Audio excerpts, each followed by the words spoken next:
नमस्कार, India at 9 में आपका बहुत बहुत स्वागत। मेरा नाम है अंकित त्यागी और इस वक्त आप एनडीटीवी इंडिया के साथ हैं।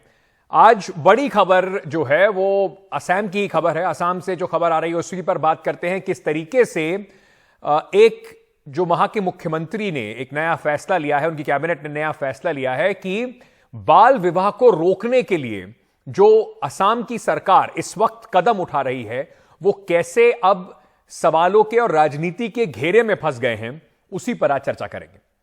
मुख्यमंत्री हेमंत बिस्वा शर्मा ने बिल्कुल साफ कर दिया है कि इसको रोकने के लिए वो किसी भी हद तक जाएंगे, किसी भी कानून का सहारा लेंगे और 2026 तक असम को बाल विवाह मुक्त जो राज्य है उसमें वो तब्दील करना चाहते हैं।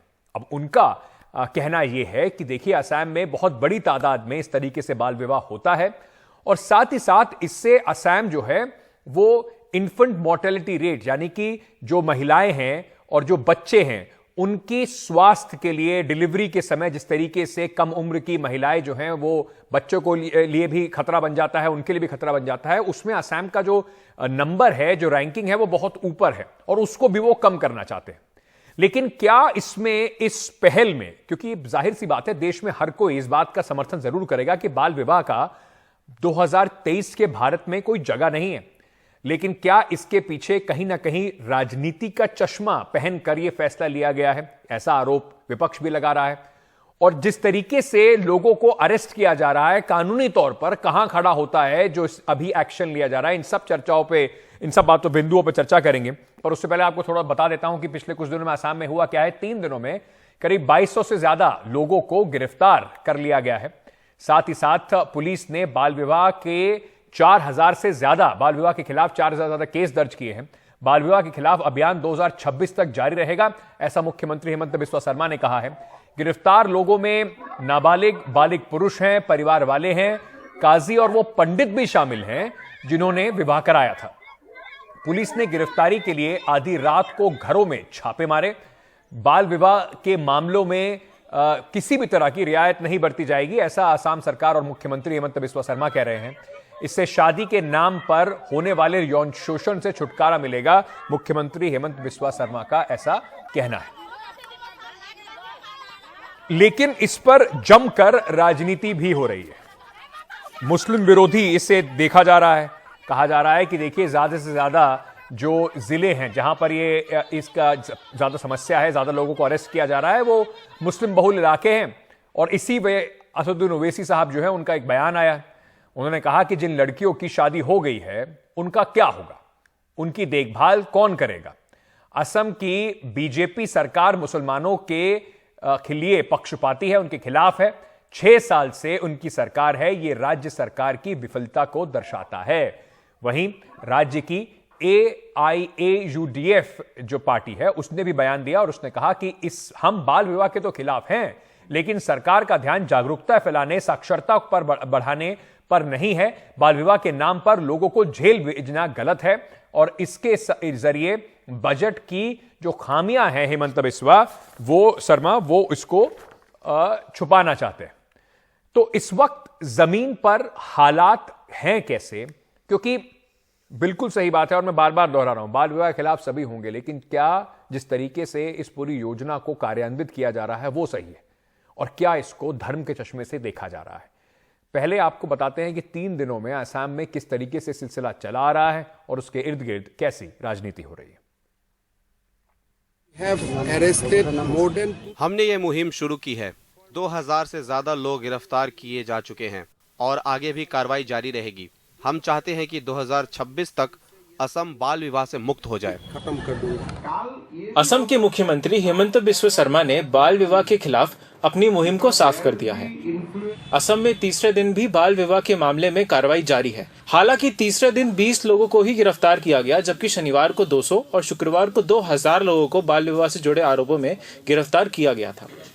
पुलिस के सूत्रों के मुताबिक असम में 4000 से भी ज़्यादा बाल विवाह के मामलों पे अब पड़ताल चल रही है। इसमें 8000 से भी ज़्यादा लोगों के नाम हैं, मगर जो अब ये क्रैकडाउन चल रहा है इसमें 3500 जैसे लोगों को पकड़ने की मुहिम पुलिस ने छेड़ी हुई है, क्योंकि ये मूल अपराधी हैं, मूल आरोपी हैं और पुलिस का ये दावा है कि इनमें से बहुत लोग अब फरार हैं।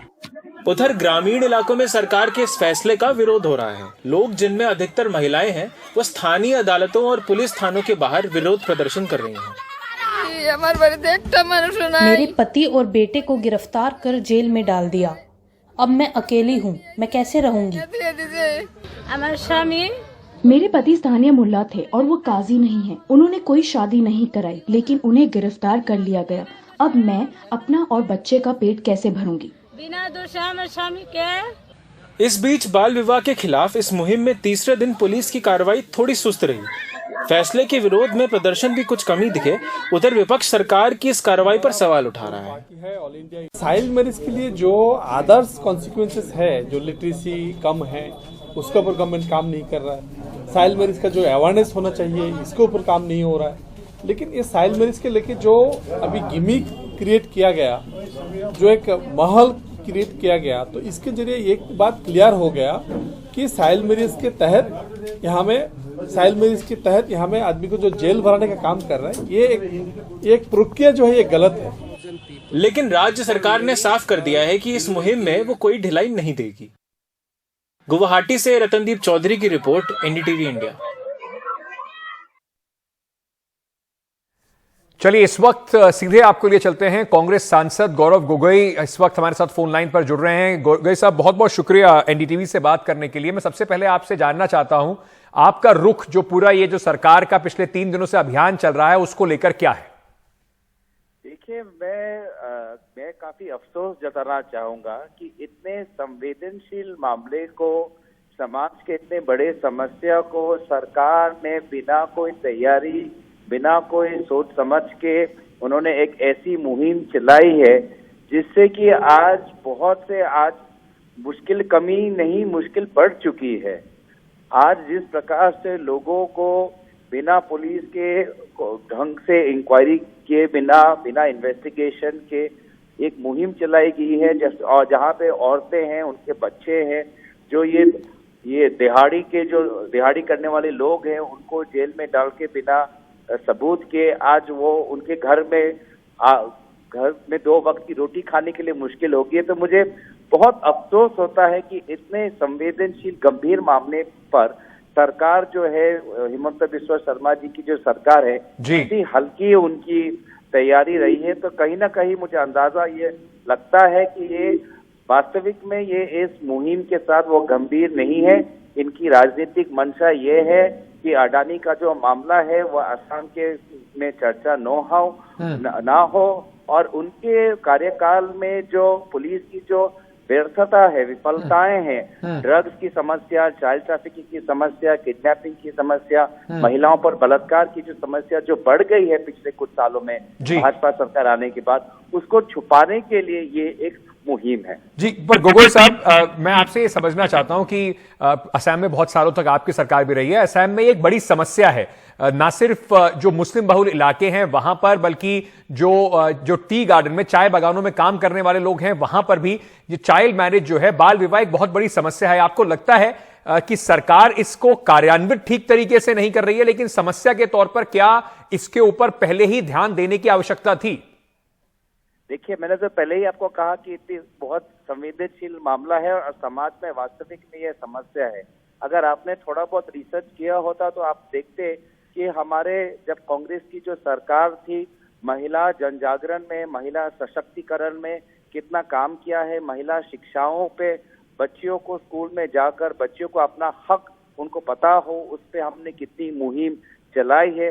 तो ये सब पहले भी हुआ है, और आपने देखा होगा कि भारत में विभिन्न आज प्रदेशों में बाल विवाह एक समस्या है। आप मुझे बता दीजिए कौन सा ऐसा प्रदेश है जिन्होंने ये इस प्रकार की हल्की कार्रवाई की हो या हल्की आंदोलन चलाई हुई है। किसी भी प्रदेश में ऐसा कोई सक्सेस मॉडल नहीं है। तो ये अफसोस की बात है कि इतने महत्वपूर्ण समस्याओं पर जब जनजागरण, महिला शिक्षा, महिला सशक्तिकरण और यहाँ पे एक मुहिम होनी चाहिए थी, वो ना करते हुए सिर्फ ये अडानी और खुद के विफलताओं को छुपाने के लिए पूर्व के आज से 2 साल, 3 साल, 4 साल पहले के केस बिना कोई पुलिस की तैयारी जी, हुई। पर गोगोई साहब, मुझे आपने लगता है जैसे कहा बहुत कि ये गलत है। पुरानी सरकारों ने बहुत सारी मुहिम चलाई, उसके बाद भी इन्फेंट मोर्टेलिटी रेट में और जो महिलाएं हैं, जो प्रसव के दौरान उनकी जो मृत्यु होती है,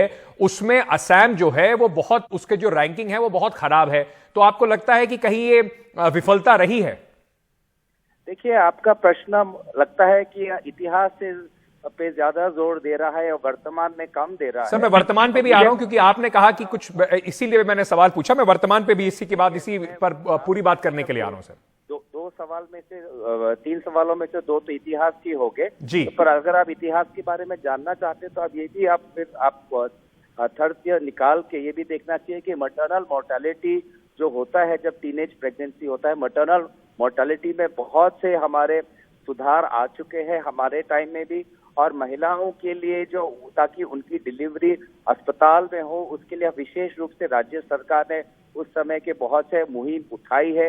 एम्बुलेंस पहुंचे हमारे गांव के पंचायतों में, 50% सशक्तिकरण महिलाओं के लिए रिजर्वेशन, ताकि वो राजनीतिक रूप से भी वो जागरूक हो। तो मैं आशा करूंगा कि आप एक संवेदनशील मामले पे, बिल्कुल, आपने इतिहास पे जो पूछा है, थोड़ा वर्तमान में भी आप, मैं वर्तमान पे आ जाता हूं सर। मैं आपसे ये पूछना चाहता हूं, एक बड़ा सवाल इस पूरी मुहिम पर उठ रहा है कि रेट्रोस्पेक्टिव किस तरीके से जिन लोगों की शादी 1 साल 2 साल पहले हो चुकी है उनको भी पकड़ के अब अंदर किया जा रहा है। चाइल्ड मैरिज एक्ट ऑलरेडी है, लेकिन उसके बाद भी पॉक्सो एक्ट उनके ऊपर लगाया जा रहा है। तो इसमें क्या आपको कोई राजनीतिक मंशा दिखती है? मैंने मंशा के बारे में तो बोल ही दिया है, क्योंकि पुलिस के पास कोई जानकारी नहीं है, कोई सबूत नहीं है। किस इन्वेस्टिगेशन की किस आधार पे ये सारे केस कोर्ट में जाके विफल हो जाएंगे? पुलिस अपना कोई भी उनके पास ठोस सबूत नहीं है। तो ये कुछ दिनों के लिए ये एक लोगों का ध्यान भटकाने के लिए है। अगर ये वास्तविक में होते तो पुलिस के पास तैयारी होती, सबूत होता, कोर्ट में उनको ले जाके उनके पास कार्रवाई होती। लेकिन इससे पहले भी बहुत से हमने हाई प्रोफाइल मर्डर केसेस देखे हैं असम के अंदर मुख्यमंत्री हिमंत बिस्वा शर्मा के कार्यकाल में, जिसमें पुलिस ने कोई तैयारी नहीं की। एक महिला थी अंडमाई बोरा, उसमें इतना संवेदनशील मामला था, पूरा प्रदेश हिल चुका था, लेकिन कोर्ट ने फटकार लगाई पुलिस पर कि उन्होंने आरोपियों पर ढंग से कार्रवाई नहीं की, नियम नहीं पालन किए, जिससे कि डेथ पेनल्टी या लाइफ से उनको छूट मिल गई आरोपियों को। तो कहीं ना कहीं पुलिस में भी आप जानते हैं सीमा अंतरों में असम और मिजोरम की पुलिस में आपस में गोली चला रहे हैं, ड्रग्स की समस्या बढ़ती जा रही है। तो अपनी पूरा जो गृह विभाग की जो दायित्व में जो मुख्यमंत्री है, अपना एक PR एक्सरसाइज के हिसाब से कर रहे हैं। और बहुत अफसोस है कि इतने महत्वपूर्ण समस्याओं को उन्होंने अपने राजनीतिक छवि को बचाने के लिए इस मुद्दे को उन्होंने सर, अंत में जाने से पहले मैं आपसे बस एक सवाल पूछना चाहता हूं। कुछ पॉलिटिकल पार्टी, ओवैसी साहब और बाकी लोग कह रहे हैं कि ये एंटी मुस्लिम मूव है, ये मुसलमानों को टारगेट करने के लिए सरकार कर रही है। हिमंत बिस्वा सरकार जो है वो मुसलमानों को टारगेट कर रही है। देखिए, ओवैसी साहब और उनकी पार्टी तो आसाम में ना है, ना उनका कोई प्रभाव है। बिना कुछ सोचे समझे कुछ भी बोल रहे हैं, कुछ पता भी नहीं है, कुछ तथ्य नहीं है। तो कभी कभी ओवैसी जी की भी जो बातें होती है तो मुझे तो लगता है काफी स्क्रिप्टेड बातें लगती है। जो भाजपा जो कुछ चीजें निकलवाना चाहती है राजनीतिक रूप से, जिस प्रकार की चर्चा होनी चाहिए, वो ओवैसी साहब के पार्टी से उस प्रकार की बातें निकलती है। मुझे लगता है ओवैसी साहब और उनके पार्टी को असम के इस मामले में, संवेदनशील मामले में दखल अंदाजी नहीं करना चाहिए और अपने राजनीतिक रोटी असम में कृपया ना सेके। गौरव गोगोई साहब, बहुत बहुत शुक्रिया हमें समय देने के लिए, बात करने के लिए। जिस तरीके से आप इस पूरे मुद्दे को, बिल्कुल सही बात है, संवेदनशील मुद्दा जरूर है, लेकिन क्या सिर्फ ये कह देना कि इस पे राजनीति हो रही है ये, और क्या सरकार की पूरी तैयारी थी इस तरीके की बड़ी एक्सरसाइज को, मुहिम को चलाने के लिए, ये एक बड़ा सवाल है। इस वक्त हमारे साथ दीपक दीवान साहब जुड़ रहे हैं, वरिष्ठ पत्रकार हैं। हमारे साथ ऋषि मिश्रा साहब जुड़ रहे हैं, राजनीतिक विश्लेषक हैं। हमारे साथ प्रमोद स्वामी साहब जुड़ रहे हैं, नेता हैं भारतीय जनता पार्टी के। सीमा समृद्धि जी जुड़ रही हैं, वकील हैं सुप्रीम कोर्ट की। सीमा जी, मैं आपसे के साथ ही इस बहस की शुरुआत करना चाहता हूं, आपसे समझना चाहता हूं, ये जो सवाल बार बार उठ रहा है, ऑलरेडी हमारे पास एक एंटी चाइल्ड मैरिज एक्ट है, उसके साथ साथ इन केसेस में पॉक्सो एक्ट भी लगाए जा रहे हैं क्योंकि वो नॉन बेलेबल होता है। लेकिन सबसे बड़ा सवाल यह है कि जो रेट्रोस्पेक्टिव तरीके से लोगों को अरेस्ट किया जा रहा है, जिसकी शादी 1 साल 2 साल 3 साल पहले हो चुकी है, उन लोगों को भी अरेस्ट करके अंदर किया जा रहा है। क्या इसको कानूनी रूप से चुनौती दी जा सकती है? देखिए, डेफिनेटली कानूनी रूप से इसको चुनौती दी जा सकती है, बट इन इंडिया अगर हम प्रैक्टिकल बात करें तो सिर्फ दो चीज है। एक तो है हमारा कानून और दूसरी हमारी रियलिटी है ग्राउंड की, जो प्रैक्टिकल चीजें हो रही हैं उन दोनों में क्या तालमेल है। अगर ये तालमेल नहीं है तो अगर हम रेट्रोस्पेक्टिव बात करें तो डेफिनेटली उन लोगों की अरेस्टिंग नहीं होनी चाहिए, क्योंकि जो अपनी मैरिज में सेट हो चुके हैं। और अगर हम इसमें पोक्सो एक्ट की बात करें तो पोक्सो एक्ट में वहां पर जाकर के अगर किसी को ऑब्जेक्शन है तो फैमिली उसमें जाकर के एफआईआर लॉन्च करवाती है। अगर दोनों जो माइनर चाइल्ड है, लड़की है, और अगर वो उसको किडनैप जनरली कर लिया गया है या उसके साथ फिजिकल इंटीमेट हुई है तो वो पोक्सो में मैटर आ जाता है, रेप में आ जाता है। बट उसके पेरेंट्स इस पर इनिशिएटिव लेते हैं। जब पेरेंट्स और जब मौलाना या पंडित ये सब लोग मिलकर के एक सोसाइटी के बीच में एक मैरिज को लीगल तरीके से वो मैरिज करवाई जा रही है, जो कि 3-4 साल वो मैरिज में है, उनके बहुत सारे मुझे लगता है जो गिरफ्तारियां हो रही हैं इसमें उनके बच्चे भी होंगे, तो उस पर क्या इम्पैक्ट पड़ेगा। डेफिनेटली इस पर या तो शुरुआत से जब हमारे पास कानून है, एक भी मैरिज इंडिया के अंदर जो है चाइल्ड मैरिज नहीं होनी चाहिए थी, तो डेफिनेटली अभी जो एक्शन हो रहा है इसको जस्टिफाई किया जा सकता था। लेकिन इन फ्यूचर ऐसा ना हो, उसके लिए ये मुझे लगता है बिल्कुल सही है, इसको रोका जाना चाहिए। बिल्कुल, इसमें कोई दो राय नहीं है कि बाल विवाह जो है वो कुरीति है, उसको रोका जाना चाहिए। लेकिन ऋषि मिश्रा साहब, इसमें राजनीति क्यों दिखाई पड़ रही है? क्यों ये मुसलमानों के खिलाफ कहा जा रहा है? इस तरीके का भ्रम फैलाया जा रहा है कि मुसलमानों के खिलाफ है, क्योंकि जो पकड़े गए लोग हैं उसमें पंडित भी हैं, उसमें हिंदू कम्युनिटी के लोग भी कुछ शामिल हैं, कुछ ट्राइबल्स भी हैं। देखिए अंकित जी, बाल विवाह एक बड़ा समस्या है हिंदुस्तान के लिए और इस पे अब कार्रवाई होनी चाहिए, सोशल रिफॉर्म्स की जरूरत है। लेकिन सवाल इंटेंशन को लेकर इसलिए उठता है कि आप देखिए कि बीजेपी चाहे वो केंद्र में हो या राज्य में हो, किसी भी रिफॉर्म्स में को लाने से पहले वो हड़बड़ी में क्यों होती है, ये समझ में नहीं आया। आप देखिए लैंड रिफॉर्म से लेके कई ऐसे बिल आए, आपको बाल विवाह रोकना है, आप रोकिए, ये अच्छी पहल है, लेकिन उससे पहले आप समाज में जागरूकता लाइए, समाज में इसको लेकर डिबेट कराइए, लोगों में जागरूकता लाइए, साक्षरता दर बढ़ाइए। मैं आपको एक एग्जांपल देता हूँ अंकित जी, आपको ये मालूम होगा बिहार में प्रजनन दर जो है, जैसे जैसे लिटरेसी रेट बढ़ी है, प्रजनन दर बिहार में घटा है। कई ऐसे एग्जाम्पल हैं। तो कहीं ना कहीं मुझे लगता है कि नहीं, लेकिन जो बात इसको साक्षरता अभियान की हो या जागरूकता फैलाने की हो, इतने साल हो गए, हम अभी भी ये सब चीजें अगर देख रहे हैं, तो क्या सरकार को थोड़ा इस पे जिस तरीके से सरकार अभी कर रही है प्रोएक्टिव होकर कुछ काम नहीं करना चाहिए? पर प्रमोद स्वामी जी, मैं आपसे बात समझना चाहता हूं कि सरकार डंडे के जोर पर सारी रिफॉर्म्स करा देगी क्या?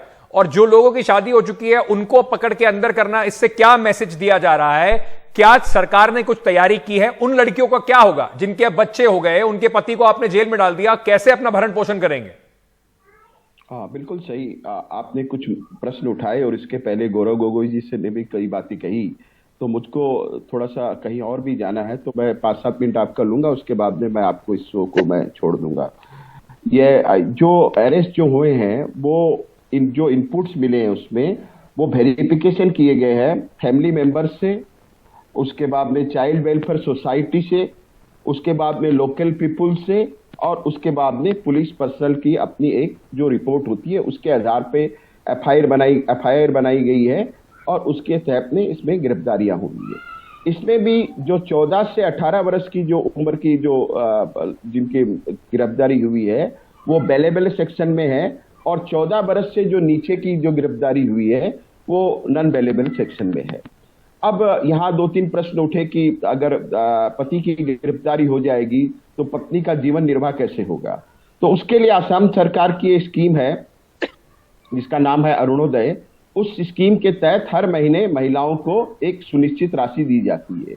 वो राशि उन महिलाओं को मिलेगी और उसके अलावा उनको खाने पीने के लिए चावल वगैरह जो है जिसकी जरूरत पड़ती है वो उनको फ्री उपलब्ध करवाया जाएगा।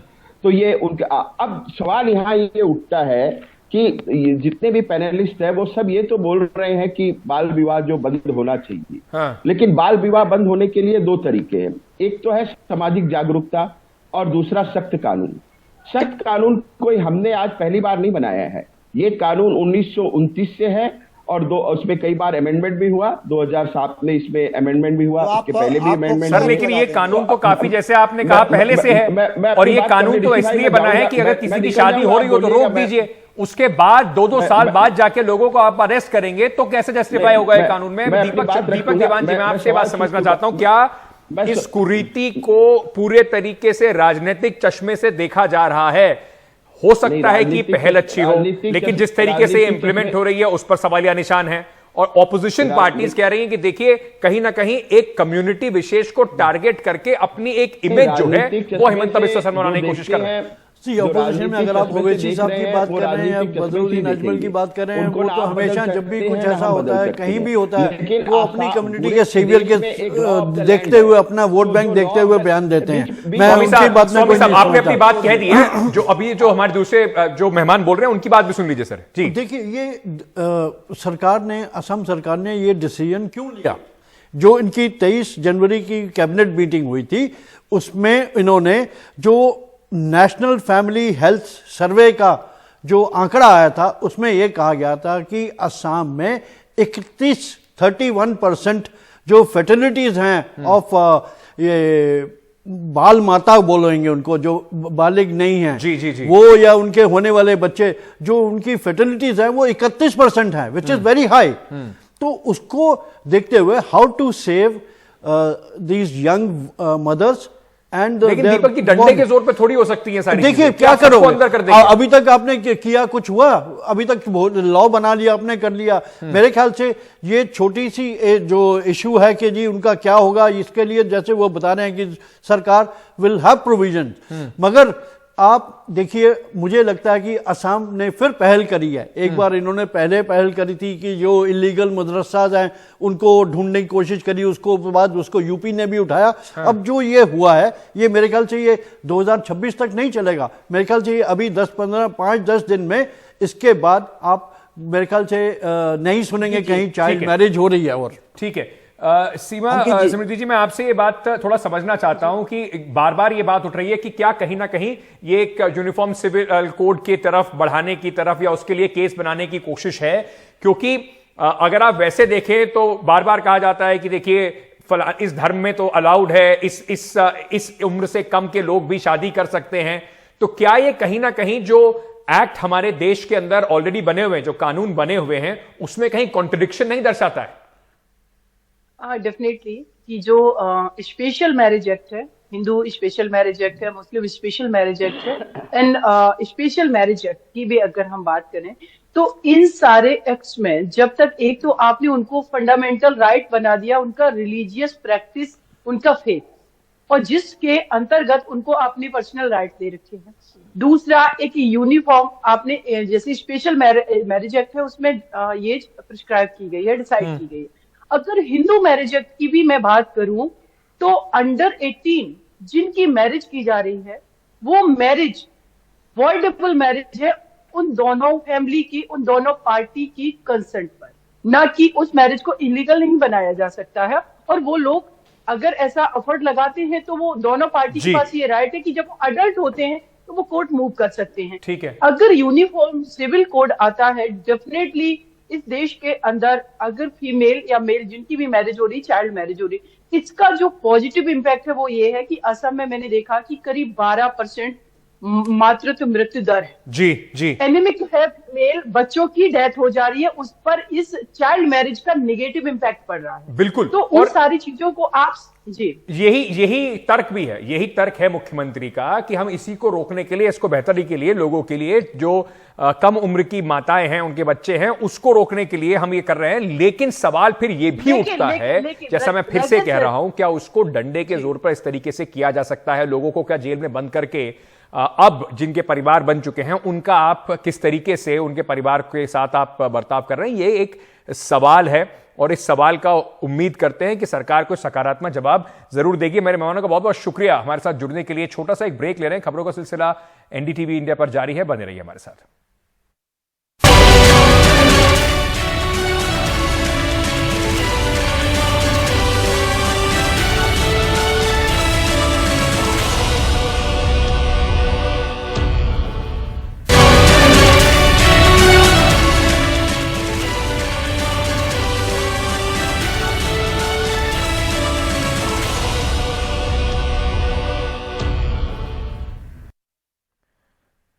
जम्मू कश्मीर की बात कर लेते हैं, जहां के डोडा जिले में नई बस्ती गांव में घर जो हैं उनमें कई दरारें आ रही हैं।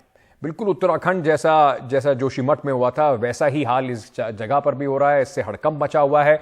20 से ज्यादा घरों में दरारें पड़ चुकी हैं और अब लोगों को उनके घरों से निकालकर दूसरी जगह भेजा जा रहा है। लोग दहशत में हैं और उनका कहना है कि उनके पास अब कुछ भी नहीं बचा है। डोडा के एसडीएम के मुताबिक दरारें बढ़ रही हैं और जियोलॉजिकल सर्वे ऑफ इंडिया ने अपने सर्वे को पूरा यहां कर लिया है और अब वो रिपोर्ट सरकार को सौंपी जाएगी, जिसके आधार पर आगे का फैसला लिया जाएगा।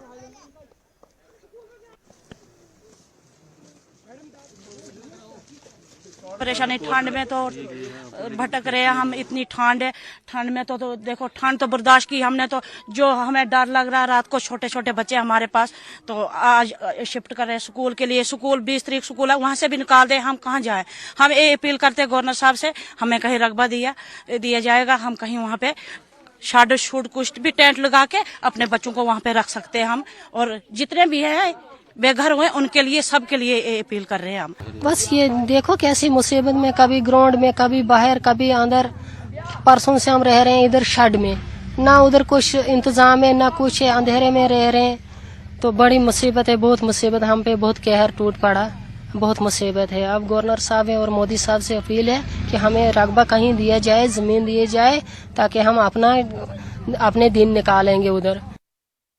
अभी जो डिस्ट्रिक्ट मजिस्ट्रेट से भी बात हुई, उनसे स्टेटा और डाटा शेयर किया गया है, तो उन्होंने भी इसमें सहमति जताई है कि ये अच्छी बात है कि 2 दिन से जो है सर्कल ऑफ इन्फ्लुएंस नहीं बढ़ा है। उसी सर्कल ऑफ इन्फ्लुएंस में कुछ क्रैक्स जरूर बढ़े हैं। जो जहां पे ये टेम्परेरी गए थे, वो कल डिस्ट्रिक्ट मजिस्ट्रेट ने भी कहा था, उनकी गाइडलाइन के हिसाब से वहां लिवेबल नहीं था, वहां पे वॉशरूम्स नहीं थे अभी, और बाकी प्रबंध नहीं थे, और वहां रहा नहीं जा सकता, वो ह्यूमन कंडीशंस अभी नहीं थी। इसीलिए डिस्ट्रिक्ट मजिस्ट्रेट साहब ने 2 दिन पहले ही बॉयज हाई स्कूल में एक रिलीफ कैंप एस्टेब्लिश किया। अभी हमने सब लोगों को वहां शिफ्ट किया। मीनवाइल SCPWD इंजीनियरिंग विंग ने एस्टीमेट बनाया, वहां काम शुरू हो जाएगा ऊपर भी, और वहां वॉशरूम्स वगैरह जो है अच्छी फैसिलिटीज 2-3 दिन लगते हैं डेवलप करने, वो उसके बाद उनको वहां भेज दिया जाएगा।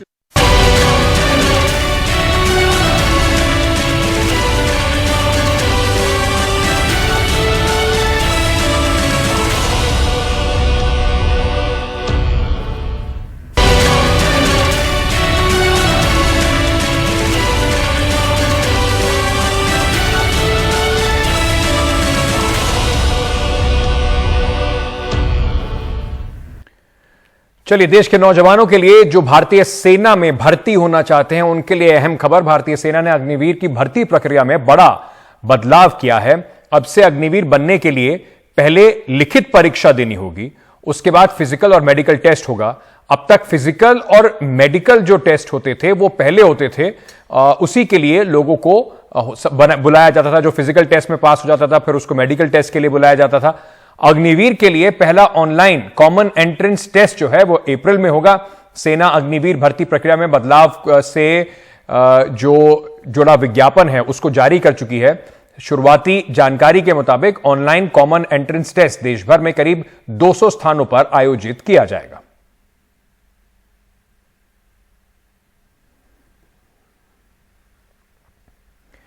मध्य प्रदेश से एक खबर आ रही है जिसके बारे में आपको बताते हैं, जो एक बार फिर से किस तरीके से पुलिस का व्यवहार लोगों के प्रति रहता है उसको उजागर करती है। शहडोल से यह खबर है, जहां पर अंतिम संस्कार में शामिल होने जा रहे कुछ लोगों के साथ ट्रैफिक पुलिस की जो गुंडागर्दी है वो सामने आई।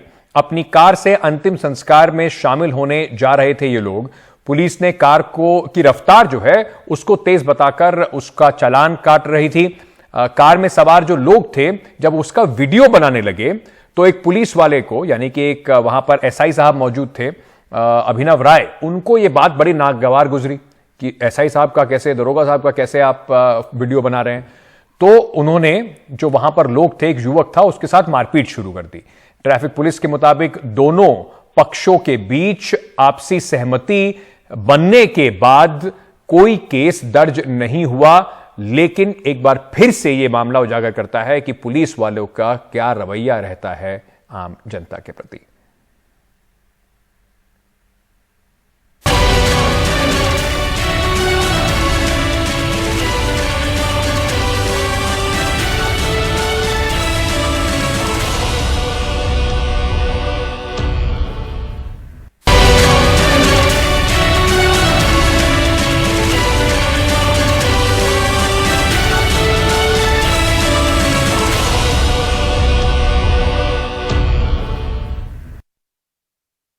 जयपुर में इन दिनों विंटेज कार रैली हो रही है। इसमें 100 साल से ज्यादा की 100 साल से 110 साल से पुरानी जो गाड़ियां हैं वो सड़कों पर दिखाई पड़ रही हैं। दर्शक इनका जो है लुत्फ उठा रहे हैं।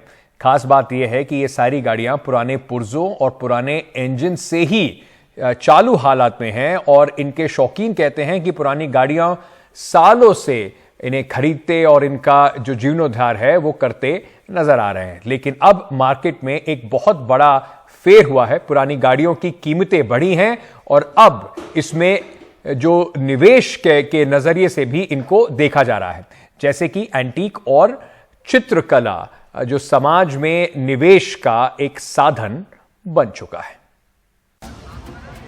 जयपुर में विंटेज और क्लासिक कार रैली।